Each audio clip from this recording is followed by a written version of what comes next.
Okay. Okay, thank you for inviting me tonight to speak to all of you. It's a pity we can't see each other properly and it's all internet bound, but anyway, it's a good way to communicate now in these terrible COVID times. Tonight, I would like to tell you something about my recent research in Entoloma.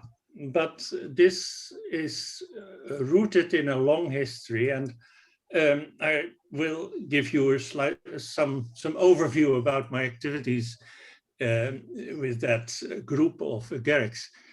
Actually, I started about 1975 studying Entoloma, and I continued that until now, with actually some times that I was not so active, but for the main time, I have been working with the genus all those long period, more than 50 years, I think.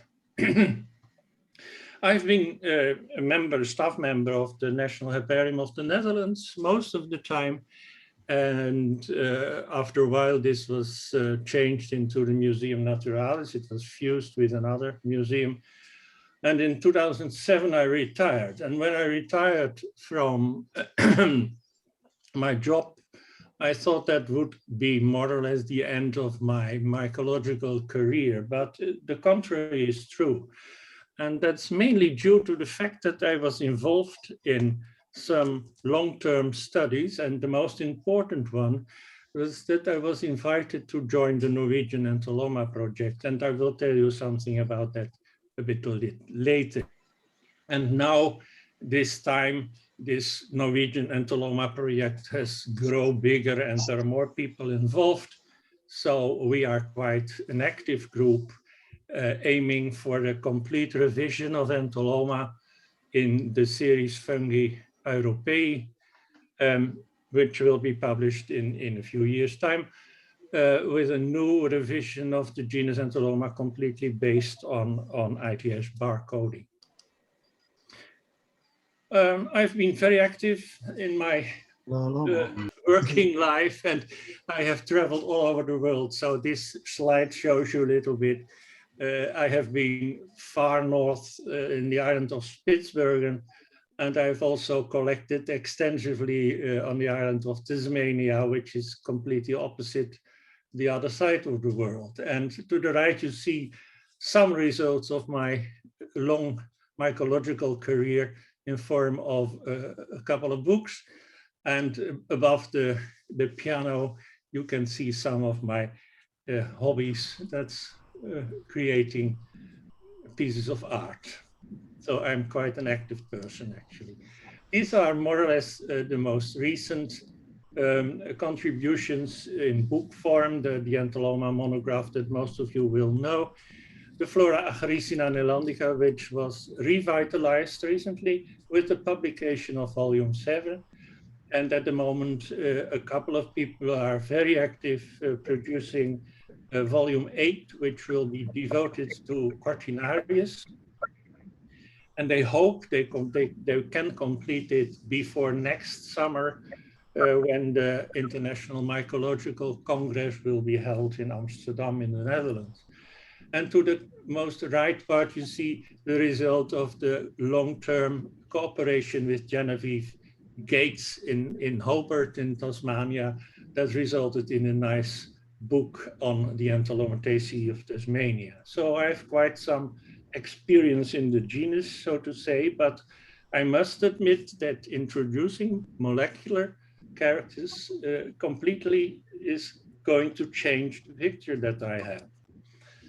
And when I go to this history of the molecular approach, I started actually about 2006 with 2 PhD students. Luis Morgado was the most successful, and he revised part of subgenus Entoloma with help of multi-gene phylogeny. And that was actually the start. And I must say that for this work, he was completely leaning on other specialists on the molecular part, because I did not know at that time very much about the methodology and etc. So it was merely a cooperation. And a little bit later, I contacted Olga Morozova in St. Petersburg in Russia, and we worked successfully together on Leptonia and on Nolania. And with the latter, we came into contact with the Spanish mycologist, the Catalonian, I must say, mycologist Jordi Vila, and we produced a first paper on the molecular stuff with Nolania. But as I told before, about 2015, I was engaged with the Norwegian Entoloma project, which was a barcoding project aiming for an overview of the genus Entoloma in Norway with a special focus on its ecology and distribution. And that was also very important because Entoloma were considered to be important bioindicators. They might be useful to predict that a certain area is of high biodiversity. And because in this project we were a little bit limited, it was expanded with external funding and attracting more people to the project, and that is aimed on this revision I already told you about. So let's start. And then I show you a part of an old tree. In the meantime, the trees have changed, but it's not important. It's the message that goes out from this picture. You see one clade that is a couple of collections that share the same ITS. And if you look at the names that were attached to the vouchers, now you see there were 11 different identifications for one and the same species, which is now named Entoloma glaucobasis. And you see that names like Asprellum, Polyopus, Sodale, Atroceruleum, Cerulofloculosum, etc. were applied to collections of this same species. And if you look at that, then you are going to wonder what's here the real problem. And you can think people cannot identify. It's a failure of the mycologists. And I know even renowned mycologists, even myself, make false identifications. Another problem could be that the keys do not work. Keys are a more or less artificial way of sorting out species, and it's quite possible that the keys do not work in particular cases. Another possibility is that the species do not follow the key. The morphological concept is false and not in agreement with the molecular data. And as we will see in the course of this talk, probably all these three options are valid. These are the criteria we used for our big study. Our studies are based primarily on own collections and data, because those can be trusted and we can check them. We have tried to involve all available type collections that were available from European species. We also realized soon that when we blasted our sequences against GenBank or Unite, that it's really a hopeless case, because these data banks have relatively few accessions of Entoloma, and furthermore, a great deal of them are false identifications. So you can't use at this very moment GenBank to match one of your ITS sequences. There's a great risk that you get to the wrong conclusion.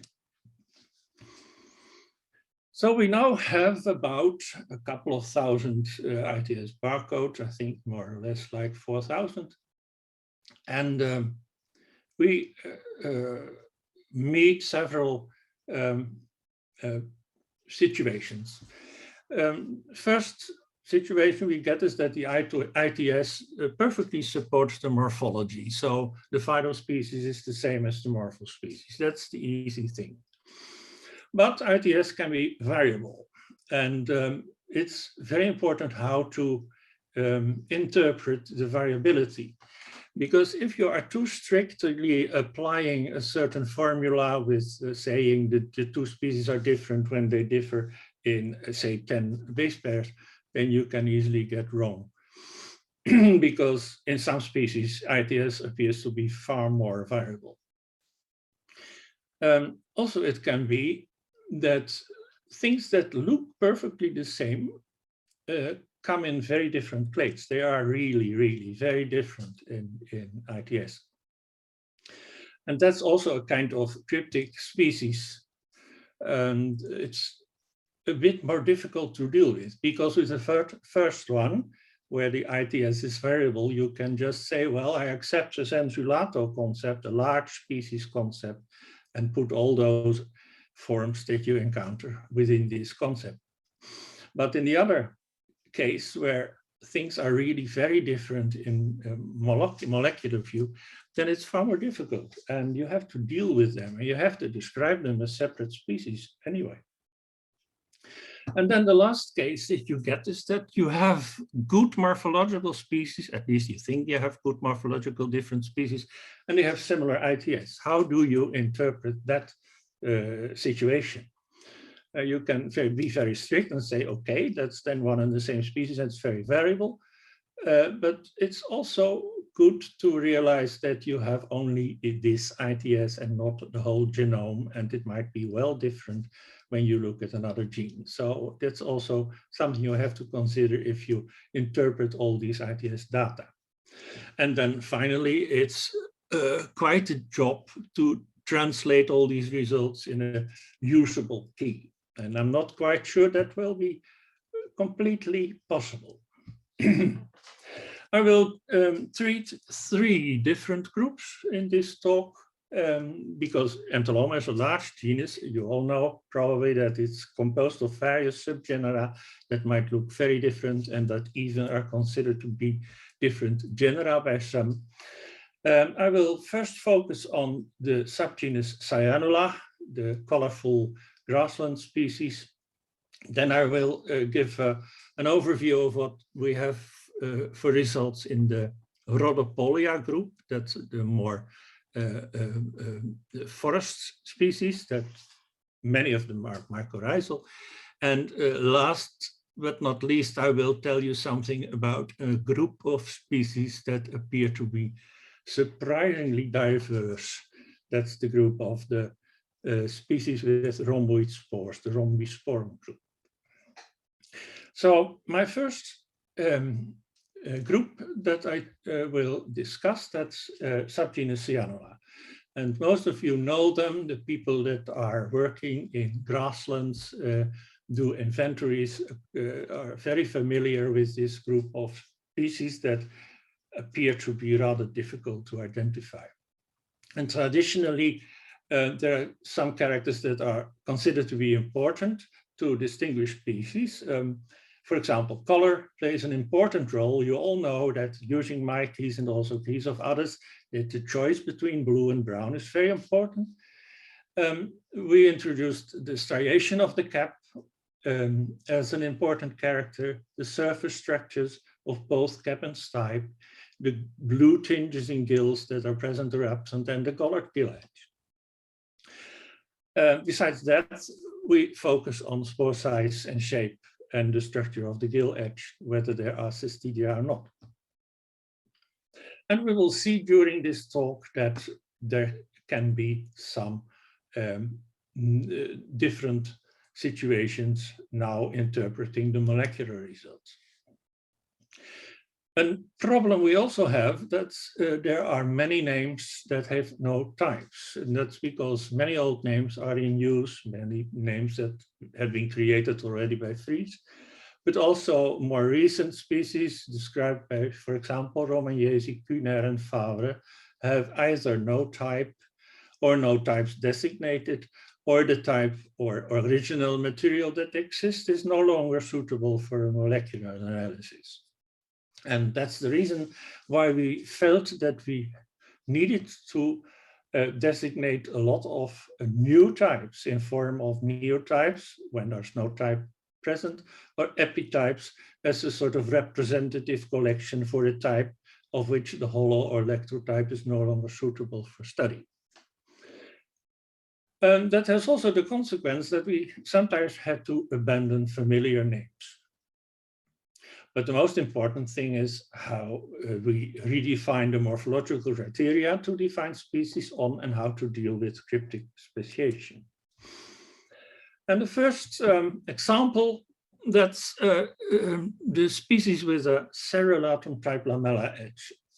Entoloma cerulatum is a very common widespread grassland species that most of you know, and it's characterized by a dark blue fruit bodies, blue cap and stipe, and bluish tinged gills with a nicely fringed dark blue-black gill edge. And microscopically, this gill edge is composed of a strand of hyphae along the edge with upturned terminal endings that form these kind of bundles or flocks, and they contain a powerful blue pigment. Actually, these are not really what we call cheilocystidia, but they're rather pseudocystidia because they do not originate from the hymenium, but come from the trama through the gill edge and form these cerulate edges.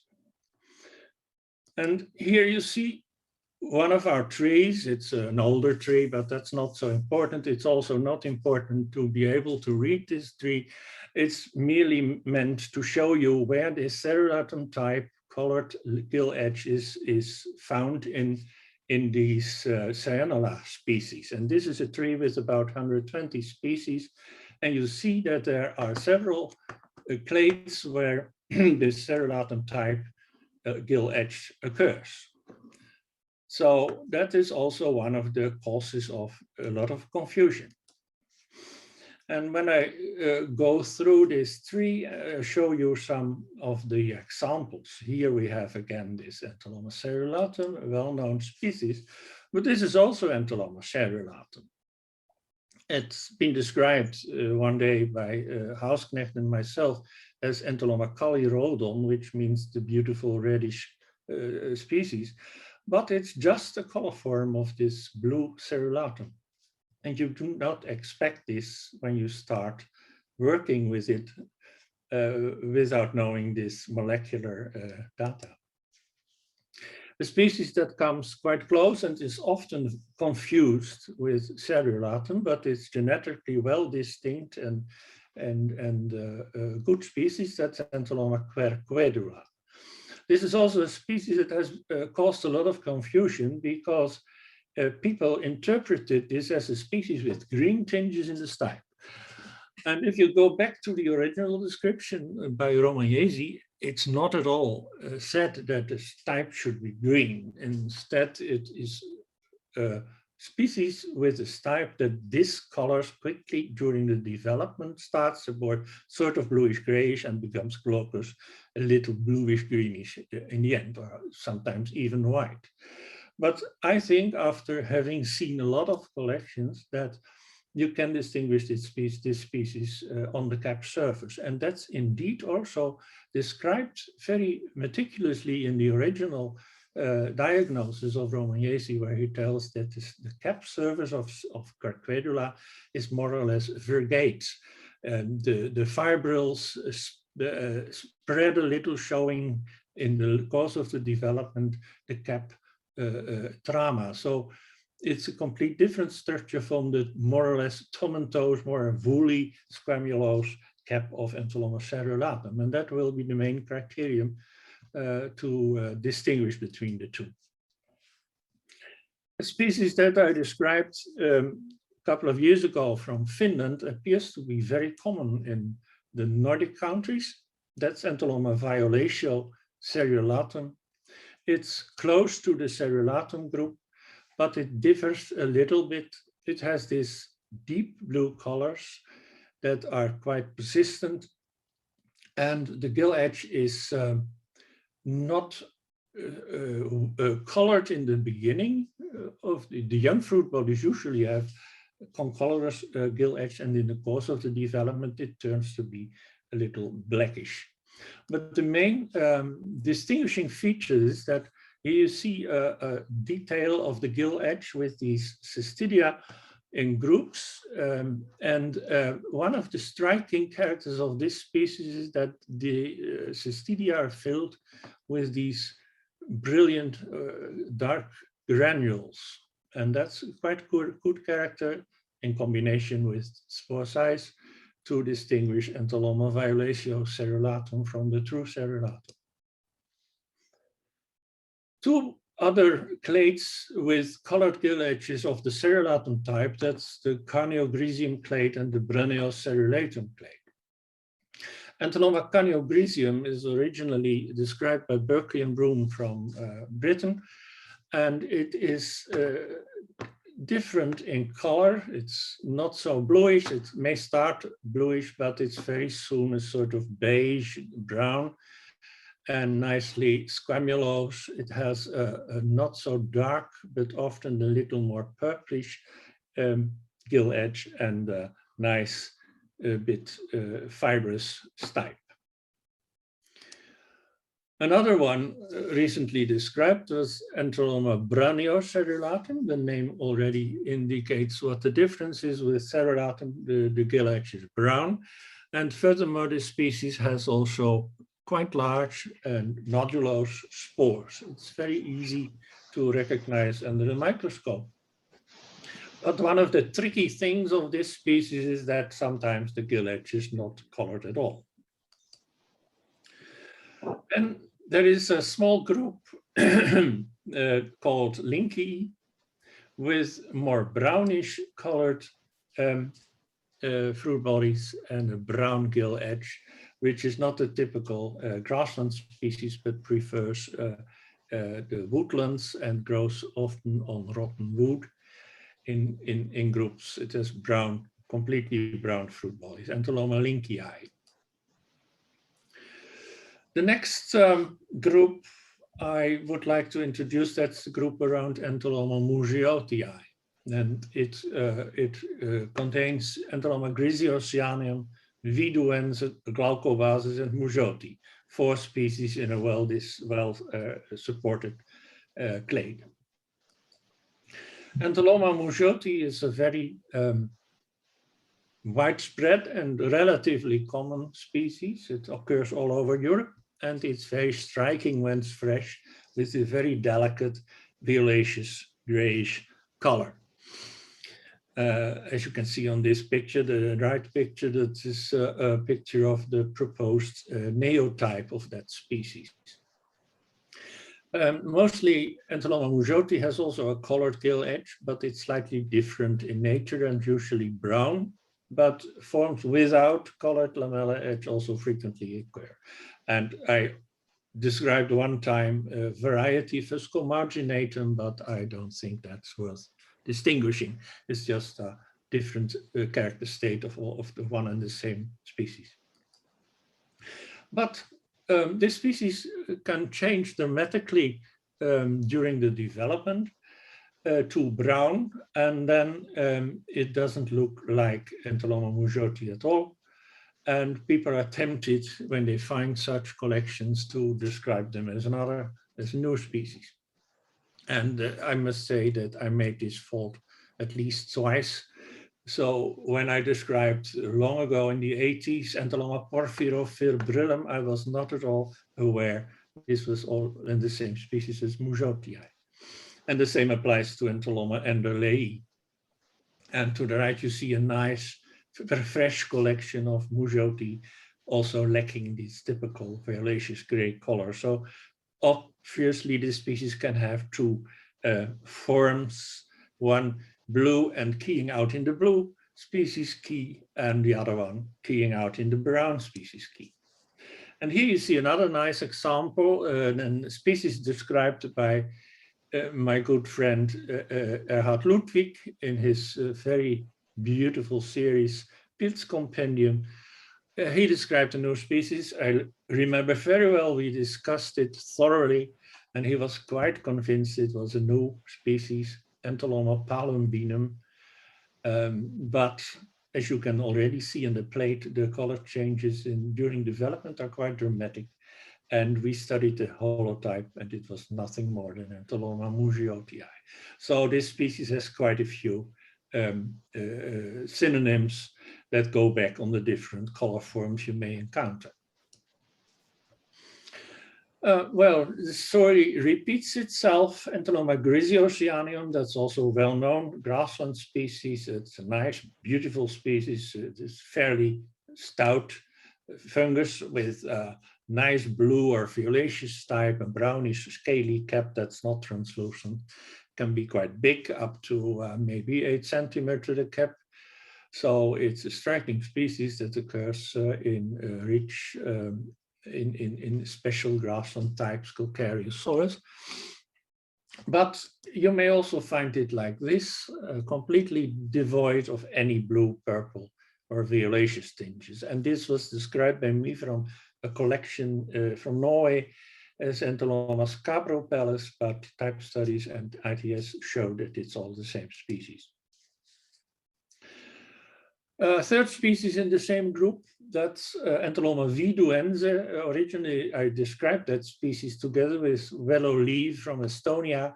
He found them in great groups on the island of Saaremaa, which is in the Botnian Sea, calcareous island with a so-called alvar vegetation, a very calcareous soil.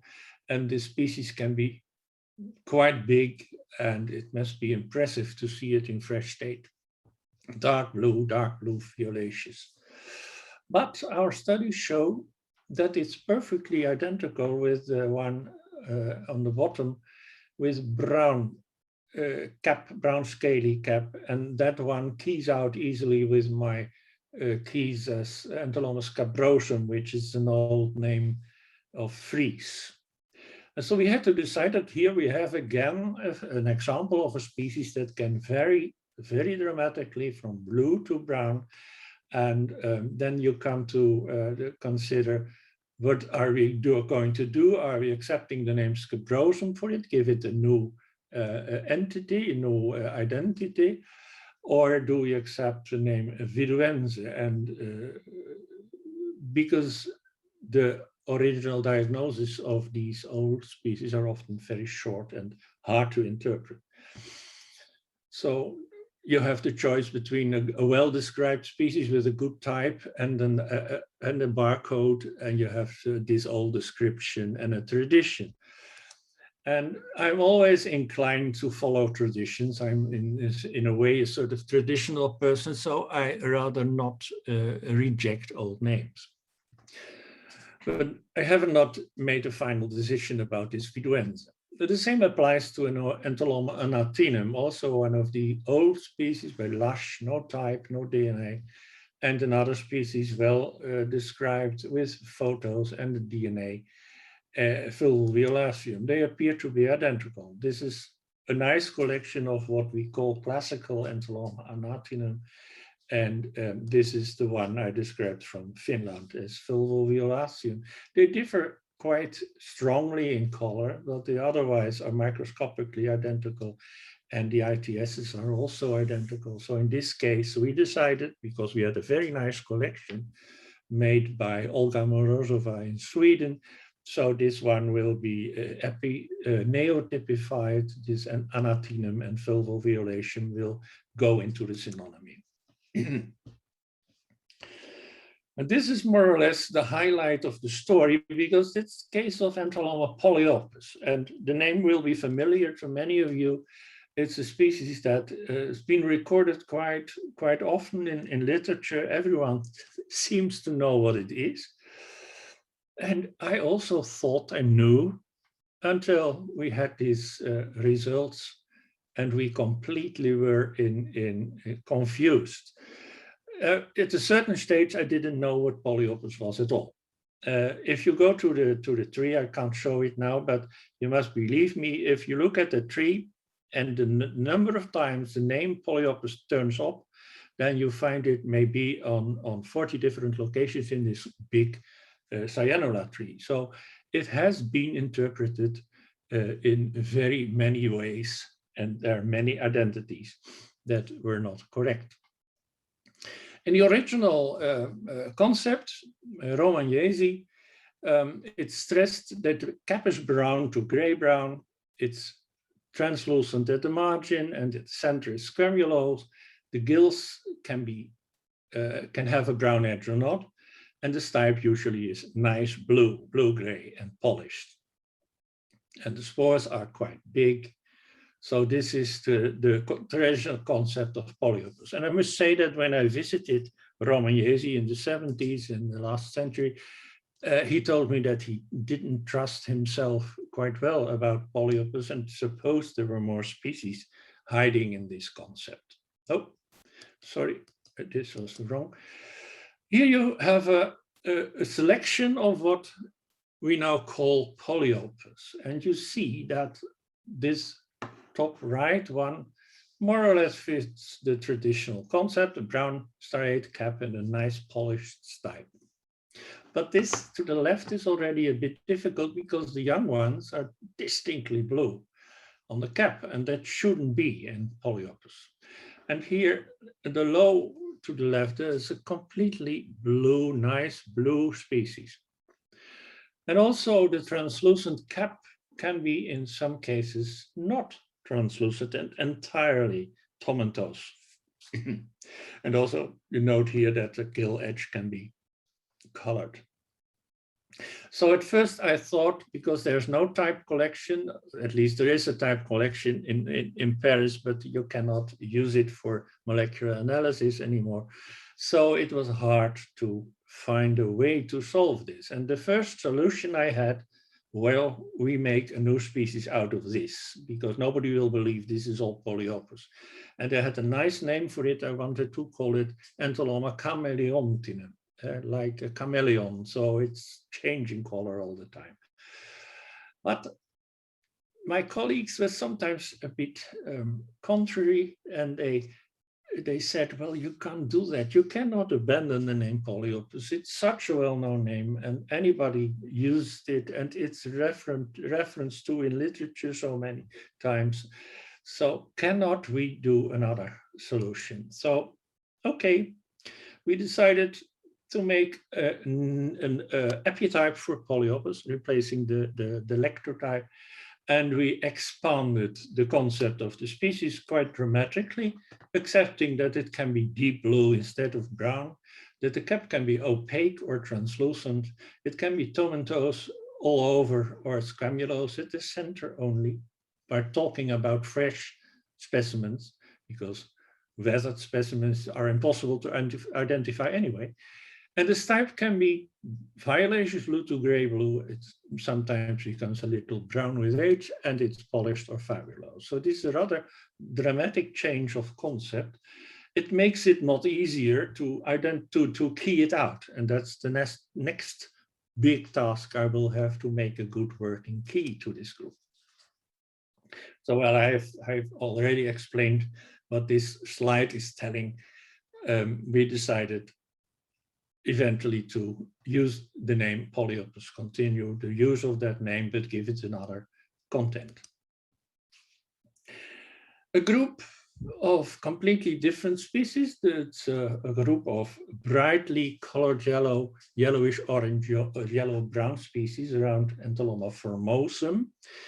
And there has been a long dispute, I think for decades, about two species in this group, Formosum and Xanthogroum. Xanthogroum is a species described by the famous Peter Orton, a British mycologist who was a real expert in the group. And the one, Xanthogroum, should differ with yellow gills with brown edge and longer spores.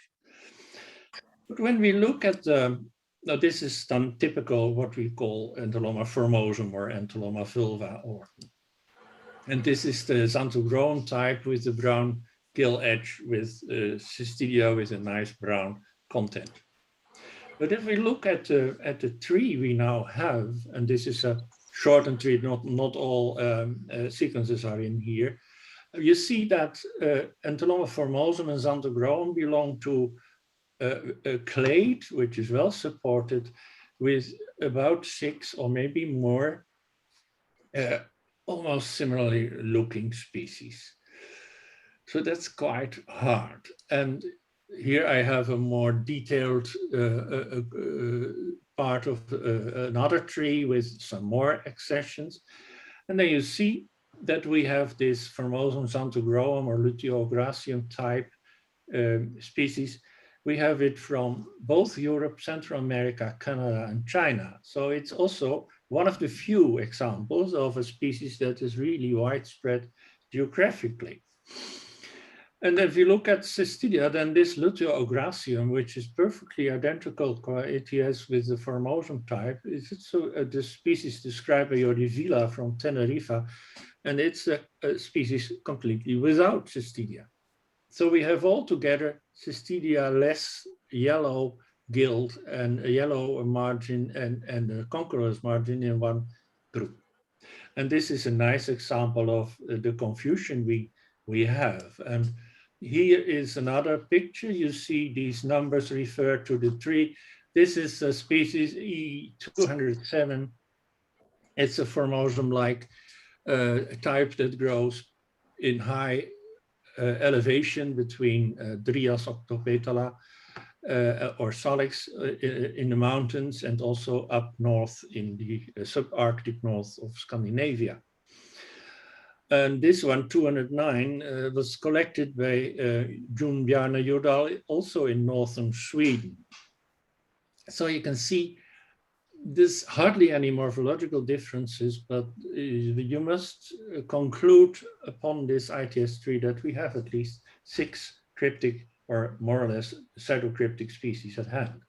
Maybe we can one day separate them, for example, on ecological characters. But this is also a nice case where you can say, well, let's try also more genes and see what happens then. So concluding my Cyanula part of my talk, the morphology within the species is far more variable than thought. There is no more clear-cut distinction between blue and brown species. We have to completely re-evaluate that character. We have quite some cryptic speciation, and maybe we can find ways to distinguish very similar species on ecological geographical grounds. And there are some indications that that might well be working in some cases. And we will do a lot of neo and epitypification that's really necessary in this group. And my latest count is now that we think we have about 110 Cyanula species in Europe, from far north to the Mediterranean. And for comparison, in my latest green Fungi Europei, there were 80 species included. So we have quite a change, quite some more species in this group.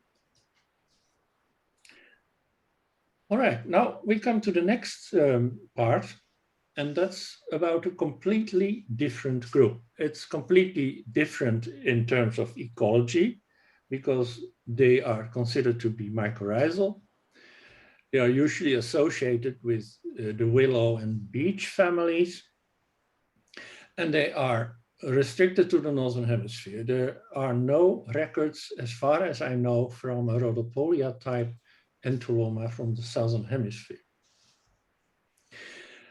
In my revision of this group, I paid attention, very detailed attention to characters like the pigmentation of the cap cuticle, the color and the smell, the spore size, and the presence of cystidia to distinguish species. But I realized that it was not so easy, and my keys did not work in all cases.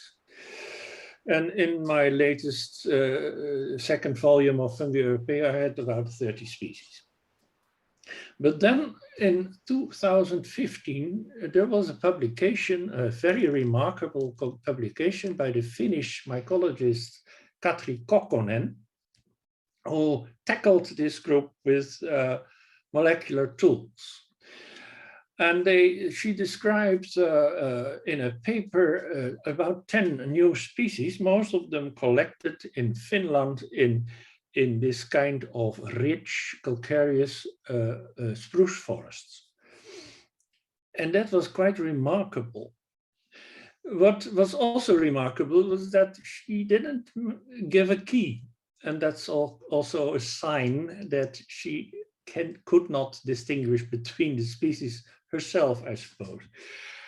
And it makes it very hard to use that paper because it's, first of all, very regional, and there was a lot of information lacking that was about species that occur more southwards in Europe. But in our Norwegian project, we also found quite a few species, also several ones that were described by Kokkonen. We found them back in Norway in more or less similar situations. And that resulted also in the publication of another set of no species, including this Entoloma sylvae, frondose, tiliae, and aurorae borealis. So within this group, there's quite a lot of things at hand. And the question that comes here very clearly is the question whether ITS is sufficient to separate species. And the other task is, when we have these entities, which we consider to be species, how can we find characters to distinguish them? And I think, and that's also because they are mycorrhizal, that ecology and hostry is a very important factor as well. And also there are species that are very distinctly northern and southern in Europe. So that will be a way to tackle this group. And this is from the publication in which we gave an overview of the Rhodopolia in Norway. And you see this tree where the main clades are indicated, and the clade itself is quite well supported. The Rhodopolia form a distinct group that you could call a subgenus, or maybe in future even a genus. And the sister group of this whole is the Clipiatum group, the spring Entolomas, that form a separate group in this tree. And I will give you some examples of our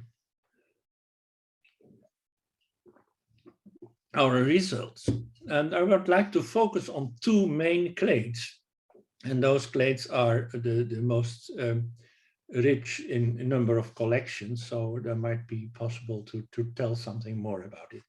And that's the first group I want to discuss, is the group around Entoloma myeloides, and the second group is the group around Entoloma suricatum. Entoloma myeloides was described by Peter Orton from northern parts of the UK, and this species is in its typical form easy to recognize because of this yellow color. It's a very unique color within this overall grayish brownish Rhodopolia group. So that's in its typical form a species that you might recognize quite easily. It's a big one. It's associated with birch, poplar, and willows, and also in coniferous forests where these trees occur spread. And it's one of the things you also can distinguish it from, for example, the Rhodopolia in strict sense. That's that the stipe has also this yellowish color, particularly towards the base. But it's very variable as well. So here we have 4 collections that all come in the same clade. And the top 2 ones are the typical myeloides with the yellowish brownish caps. And the lower ones are 2 collections from high altitude, in this case subarctic, collected in North Scandinavia.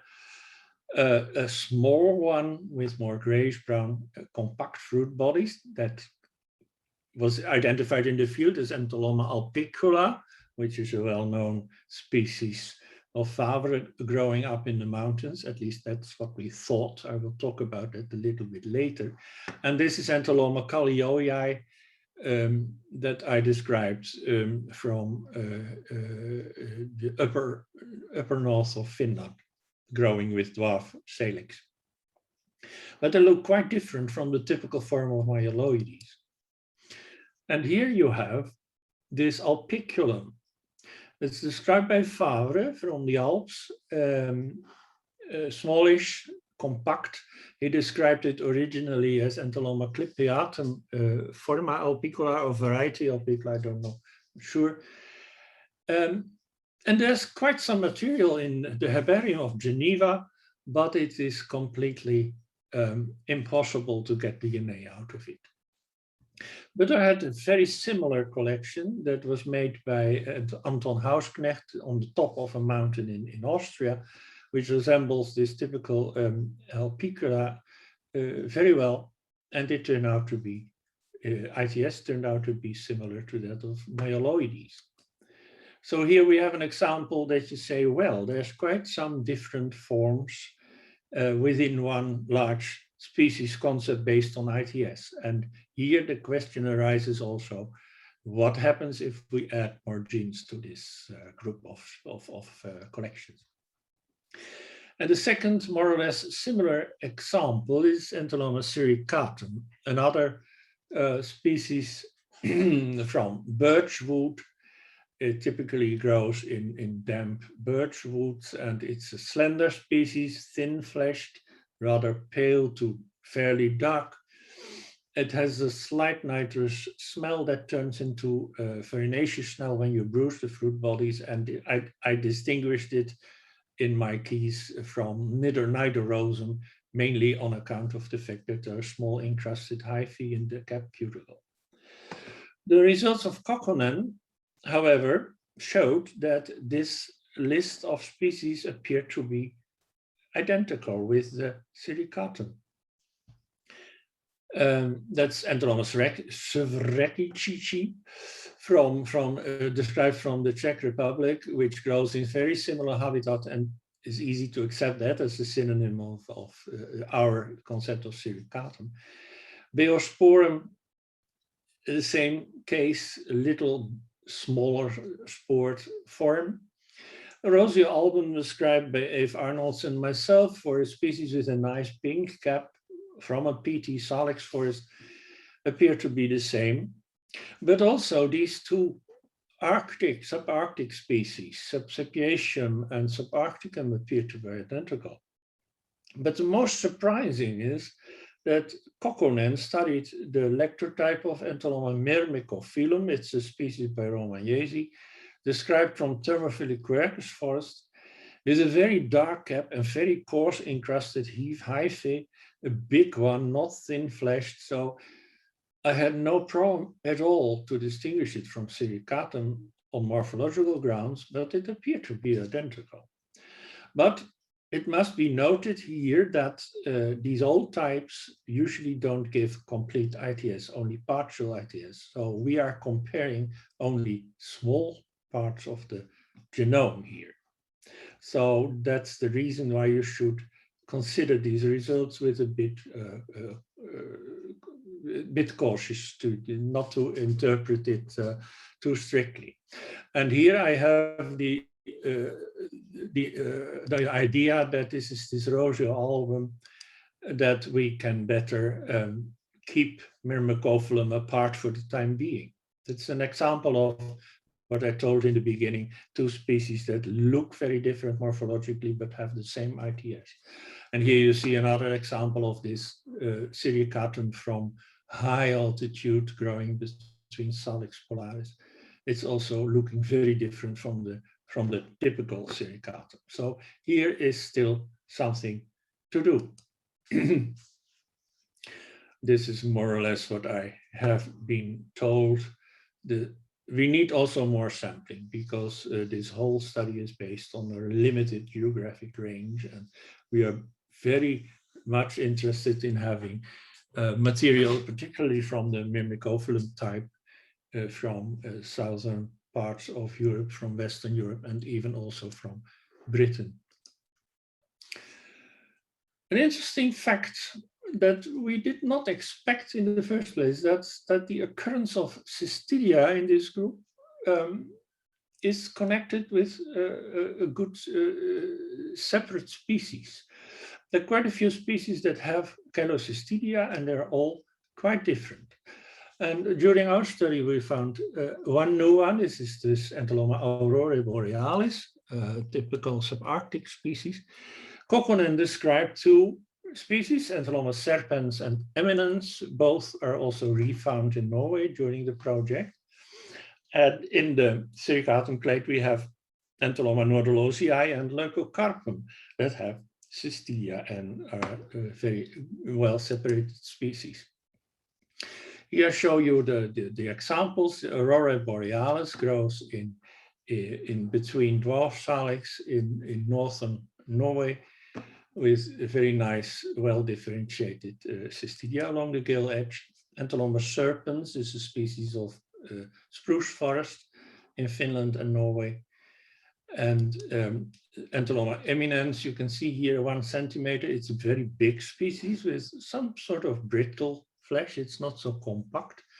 It's a big one, and it has quite a distinct ecology. And I've listed here the differences between the species. You can see habitat characters, alpine, calcareous tilia forest, or rich spruce forest, and serpens is more bound to Salicaceae. And there's a difference in spore size as well. So these are a good species. And with regard to eminence, I think that a species I described in the past as Entoloma griseosinuatum, the sort of grayish form of the well-known Entoloma sinuatum, which was also growing under tilia in the Netherlands, might well be the very same eminence. So I'm very curious to refine this species again in the Netherlands. And the last example within the Rhodopolia is just to show you how variable species can be in color. And this is the case with Entoloma leucocarpum. I described that on this collection and a few more. Purely white Entoloma species with nice, neat gyrocystidia, very distinct, I thought at the time. But later on, I described with some other people Entoloma inusitatum for a brown species with cystidia, and now it appears to be all the same. So here you see that you must be careful when you identify a white Entoloma, because there are quite a few species that can have purely white fruit bodies. So the species Entoloma speculum, which is often, the name is often attached to white Rhodopolia, that's not very reliable. And I suppose that under that name, many different species are hiding. And then, well, this is my pingill. It was described in honor of me by Anton Hausknecht, very good friend from Austria. And this is also constant species with cystidia growing in richer deciduous forest in Central Europe. And then I will shortly tell you something about Rhodopolium, because that's a traditional name that's been applied very much, also in connection with Entoloma nigerosum.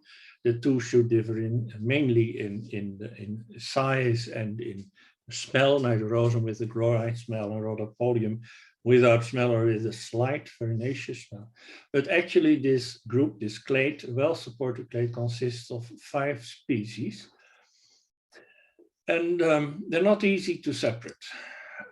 Some of these species are slender, brittle, thin-fleshed ones, like this species by Kokkonen, Paragordatum, which should differ from the next one, Entoloma melanosmum, mainly by the wavy cap margin, which is not a constant character and not applicable in this case. Melanosmum was originally described by me based on material from Greenland, but it appears to be quite common in the whole north. And it's also this slender nigerosum-like species with almost a clitosibioid habit. And that's the same is this species, probably the same, which I described once as Rhodopolium variety Pseudopolitum because they were thinner and more slender and long-stalked. Nigerosum is what we usually see is this type of fruit body, and then this is typical Nigerosum, and this is Rhodopolium, which can be more stoutish, but this is the neotype that Kokkonen designed, and it's indistinguishable from Nigerosum or these other 3 species. So here we have a clear example of semi-cryptic or even purely cryptic speciation, and it's really something to consider and how to split it up or not in different species. And also here we intend in future to have a multi-gene approach. So this is then concluding my talk about the Rhodopolia. There are more species in Europe, surely more species than we thought. The Cystidia might be a good character, and there's a lot more work to do. And then I come to the last group I'd like to discuss. That's the group of species that's partly characterized by these rhomboid spores. They are also sometimes called cuboid, but they are different from the true cuboid spored species in the tropics. And so it's better to call them rhomboid. We noticed during our studies in Norway that there was quite diversity in this group. And that's the reason why we studied it more closely. And when we did, it became apparent that we had to study as well a group of species that's in my system a little bit different, the Insolitum griseorubulum group. That are species that have either a mycinoid or collybioid fruit body. They have all pronounced cystidia, large cystidia with a lageniform, easy to find generally. They have either rhomboid or heterodiametrical spores or isodiametrical spores. And 2 names that are applied to many of these collections are Entoloma rhombisporum when the spores are more or less rhomboid, and Entoloma cochleus when the spores are heterodiametrical. And this is the provisional tree I have of this group. We have quite a few collections, and it appears that it's really very diverse. And we now have in the rhombisporum clade about 9 species, of which 7 are new to science. And we had to solve the problem of Entoloma cochleus, because if you look at, I noticed it with blue dots, the place in the tree where the name cochleus turns up, and you see it has been applied to many different species. Cochleus is an old name, there's no type, so it was very essential to define that species in order to resolve the problems in this group. And you can also see that there are these typical rhomboid spores distributed in the tree, and there are species with pentagonal spores, and in the lower there are more heterodiametrical spores. And also the presence or absence of clamps plays a role in distinguishing the different species. So first of all, we had to define these 2 species, and then it was quite a task to find ways of making a good identification key. But I can tell you that I succeeded in making a good key to these species. That's quite an achievement. So here is the neotype of rhombisporum. It's a species that more yellowish, brownish colors, polished type that's a little paler, rhomboid spores, and the cystidia are spread. They're not very obvious. They often are thin-walled, and they're not easy to find, especially in dried specimens. But there are more interpretations of this species, and one of the interpretations is that of Horak, for example, who revised all cuboid spore species once in a paper. This is what I now call Rhombisporoides. It resembles Rhombisporum, but it has more pronounced cystidia. It has even sometimes caulocystidia, and it's rich in clamps. It's a well-defined species, and it appears to be widespread in Europe. I have records now from Scandinavia, Germany, the Netherlands, and more places. There's also a tendency in this tree, if you go down, that the spores are no longer purely rhomboid, but are more or less five-angled. And one of these species that appear to be new, that's species that are called pentagonale because of the five-angled spores. It has the same type of cystidia, which are quite abundant, but the species is clampless. Then a pale one, very close to this pentagonale with smaller spores and paler fruit bodies, appear to be another new one, and I called it Entoloma lunam. Yeah, well, it's not easy to find new names, and lunam refers to the moon, so I thought, well, it has a more or less moony yellowish color. And contrary to pentagonale, the clamps are present. And then this cockless type with the blue dots. This is a collection I got from Alex. Oh, his name escapes me. Never mind. A very kind German mycologist, Karich, Alexander Karich. He found a species that I consider to be a typical cockless in the tradition that we have, that goes back to Ricken and Romagnesi and myself, as a species with this big cystidia and large spores. They are much larger than all those Rhombisporum type spores.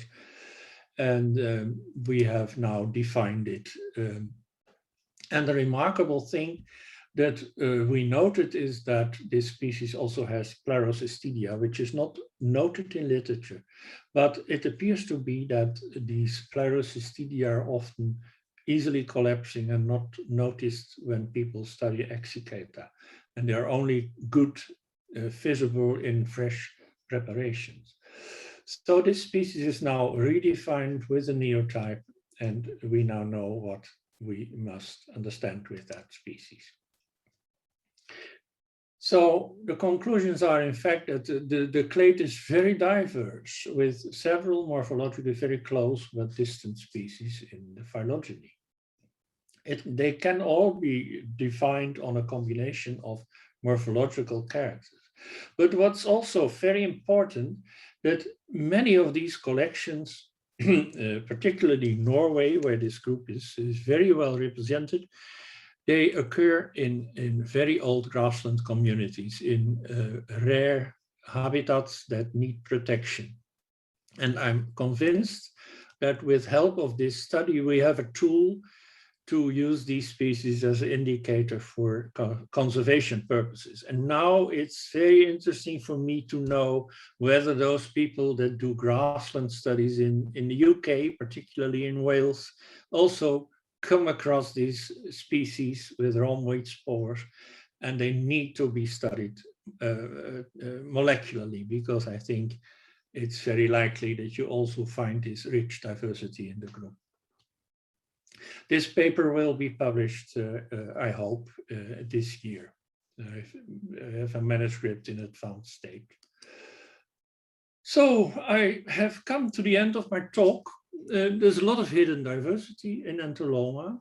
There's a lot of cryptic speciation that's to be expected, and that's the case in many larger genera that are currently revised in the same way. For example, in Cortinaria, you also have this very numerous species that are hard to distinguish. But still, there's a lot of more work to do, even after all those decades that I have been working on this group. And I hope I will be able, with the help of all these contributors and colleagues, to finish a new monograph in due course. That's a real temptation for me. So I thank you very much for your attention.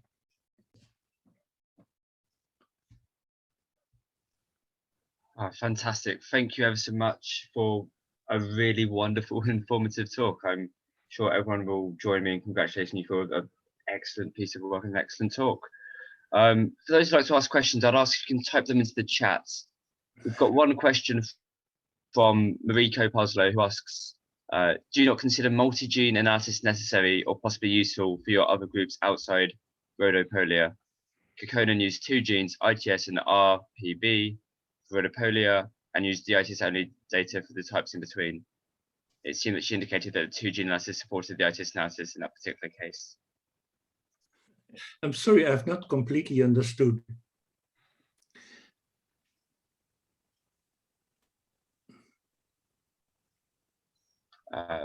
Rico, could you perhaps post a clarification comment into the chat? If not, we've also got a question from Miko who asks, how can we distinguish Entoloma from Leptonia species? Entoloma and Leptonia are synonyms. Leptonia is part of Entoloma. I don't quite understand the question. Does he mean how do we distinguish Cyanula from Leptonia? That I could imagine that, but Leptonia have a very different morphology. They have different cuticle structures and they have clamped basidia, etc. So they're quite well distinguished. And fantastic. Cameron asks, will the slides be made available? The talk has been recorded. While other people are, we've got some more questions here. Andre says, thank you for a wonderful talk. Says you gathered a large data set of morphological, molecular, and ecological characters, considering subgenera appear to be not more monophyletic.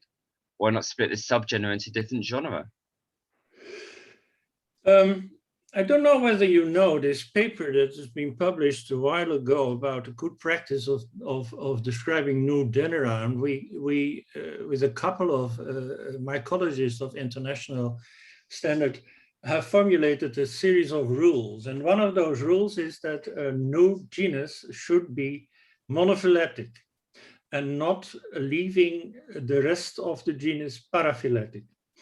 And in Entoloma, with this enormous diversity and with this huge number of species, I guess there are about 3,000 different species all over the world. They occur in all kinds of habitats. We know nothing about large parts of the globe. And all sampling up to now of Entoloma in a multi-gene phylogeny was not sufficient to get a completely resolved tree. And as long as we have no resolved tree with well-defined monophyletic groups, then it's impossible to take a decision about the generic status of some divisions. That's my firm, how do you say that? I'm very much convinced of that principle. And I know that people that have different opinions, also my colleagues, particularly those in the United States, they intend to publish new genera all the time, but they don't follow these rules. And so it was possible there was a proposal for a new genus based on one species only, and even on one collection of that species. That's ridiculous. That's not done. And as long as I would like to be convinced, and I would be very happy to make a new genera out of this very big group. But as long as that's not possible, we leave it to that, and we have a big genus, and the easy thing is they're all called Entoloma, and there's no nomenclatural confusion with different generic names. And I'm old-fashioned, and I'm not so young anymore. I don't like these revisions you see nowadays of larger groups that are split up in mini genera, sometimes even for one species or a very small number of species. If you look at, for example, the recent phylogenies of Boletes, it's now the tendency to split them up along all those endings, all those, and you can also set the criterion for a genus at another level in the history of the group. And then you have not 34 genera of Boletes, but you have only 7. And I think one should look at that possibility more. Nowadays, people are very much in favor of splitting up and putting their own name after a new genus name. genus name, but I don't think that's good taxonomy. Wonderful. Henry Becker asks, which other genes have you tried and was it a success? Or what is the success? In our studies of Hebeloma, of the 5 genes we used, ITS was the weakest. Yeah, well, we have no experience yet. The group is very big, and we had no opportunities. You know, this is we did it. My students, Luis Morgado, used several other genes like RPB2 and MSSU, I think it was.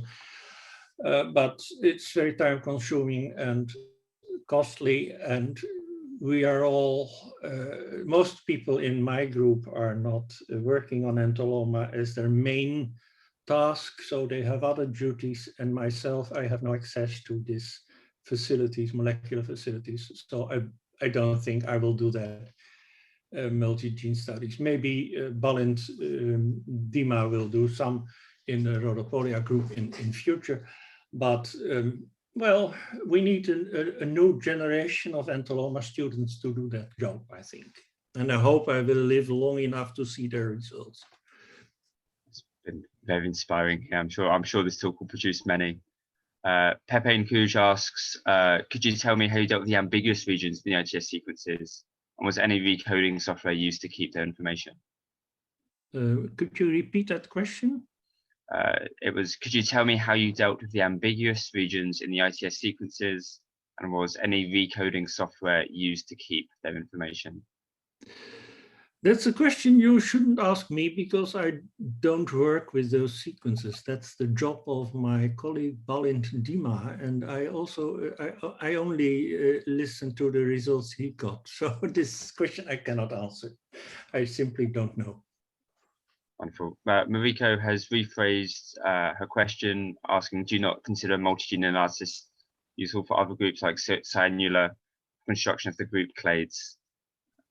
I think much of that was answered by your previous question, but would you like to add anything onto that? Yeah. No, my aims are simple, and I will not write the last word on this subject, and I hope there will be new generations and they can continue where I stop. We've got 2 questions on the pigments. Yeah. Gordon asks, do you know the nature of the pigments? And is still the topology of the pigment of great importance? And Jan Knuman asks, could the different color forms of barcode identical Ecolatum taxa just be a matter of soil pH? I don't know this last question, whether pH has any influence, but considering the fact that some species have a very wide ecological amplitude, they grow both in acid, nutrient poor situations and on calcareous soils, and they don't differ in pigment. So I don't think this pH is much of a factor in this way. The chemical nature of the pigments has never been researched as far as I know. And so what I know, and that's very important, I have not stressed that maybe enough, that is colors change during the development, sometimes quite dramatically, and you should consider that. And if you want to use my future key, you must be well aware that you must have completely fresh specimens, and preferably young and older ones, that have not been standing in wind and sun during many days. And that's the problem in grassland. They come up, they pop up, and you are not at the right time in the right place, and there's a wind coming or sun shining, and the species look very different in a couple of hours. So that's one of the additional problems in species recognition, I think, and keying out species, that's not so easy. Wonderful. Claire Blanco is very inspired by your suggestion of using it for conservation purposes, and asks, are some concepts of an Entoloma which are relatively safe for field mycologists who haven't specialized in Entoloma to look for and record? conservation purposes. Mm-hmm. Which species are safe for the field mycologist to identify? That's a bit hard to answer in a few words, I think. But I suggest that I will publish something about that in due course. It might be useful. And we now started, for example, in the Netherlands with a pilot on meta barcoding of soil samples. We did that in a very rich area for Entoloma in the southernmost part of the Netherlands, in calcareous xerophytic grassland. And this is a grassland where people have been doing an inventory during many, many years, so we know quite well what's occurring there on Entolomas. And we found in the soil samples, not only we found back all those species that have been recorded there all the time, but there were at least 2 or 3 times more species in those soil samples. Some of them could be recognized because we had a reference to our own ITS database. Others, sometimes very often being found. We had many, many records of that are unknown species. So this might also be used in future as a tool for conservation purposes to analyze soil samples. And as long as we make sure that there's a good knowledge about Entoloma, both on the molecular part and the morphological part, it might be possible to use that method also to estimate the environmental status of certain areas.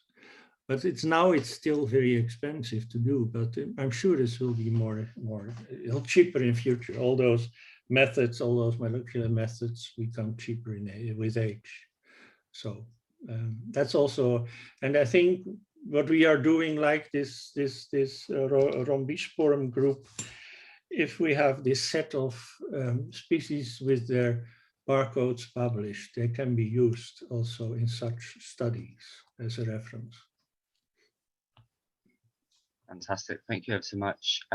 Vasco Fachada asks, given that some morphocharacteristics are now obsolete, and with so many potential pure cryptic species, could there be room for new characters less traditional to be tested, such as fluorescence, mating studies, and macrochemical? Yeah, I don't use chemicals testing, so I have no information on that. But we sometimes find some new morphological characters. One of my cooperators, Gerrit Jansen, who does a lot of microscopy for me, he discovered that, for example, in this Rhombisporum group, there's one species that consistently has a sort of Congophilus plaques in the hyphae of the stipe. So if you look at the preparation of the stipe hyphae, surface hyphae of the stipe in Congo red, then you see that there are small reddish dots in the walls of those hyphae. That might be a good new character, but the problem with that kind of discoveries is that you have to test it systematically on all species. And that's quite time consuming, but there might be some sort of new characters found in this study. Wonderful, thank you so much. Machiel Noordeloos asks, can we use these names for the North American Entolomas? No. As you will see, we plan a publication on phylogeny of Cyanula on a worldwide sampling. We have quite a few samples from all over the world in a big tree. It is an ITS LSU tree, and we are preparing a paper that hopefully will be published this year or early next year, in which we will discuss also biogeographical aspects of Entoloma. And one of the conclusions, at least based on this Cyanula group, we cannot talk about other groups, of course, is that there are hardly any species that occur in different continents. you find a lot of species that are similar in North America, but differing in substantial number of base pairs. They can be morphological similar, but they differ in ITS. The only group that's more or less this spread all over Northern Europe and North America, that's are the boreal species there are some common species, but as soon as you go lower in the more temperate and tropical regions, there's hardly any overlap. So the use of European names in other parts of the world is completely useless. Fantastic. I think we'll just do one last question. As I think you've covered, you've been very generous with your time, covered many of them. Jeffrey Kibbe asks, when will your new edition of Fungi Europei be published? That's a good question, Geoffrey. I'm always optimistic and I'm a hard worker, but I'm getting older, and I must say I got COVID-19 a couple of months ago, and that had a huge impact on my energy. I hope, with help of all these people, to produce something in course of 2022, maybe early 23, but no sooner. I think that's simply too much work. But I can imagine why Geoffrey asked it, because of his own nice series. And I'm always willing to share information. And as soon as this terrible COVID areas over, then I would be very happy to travel one day to Britain and discuss all kinds of things together. Fantastic. Well, thank you ever so much. I have skipped the many comments saying thank you ever so much for your talk. It's been truly international. We've had guests from Greece, from America. So thank you ever so much for your time, for a very interesting talk. I'll pass it back to you to close off the meeting. Prima. Okay. Thank you all for your attention. I'm very happy that I reached so many people, and please send me mails or whatever comments or questions you have. I'm quite happy to answer them more thoroughly. So thanks very much, and hope I see some of my friends in the near future again.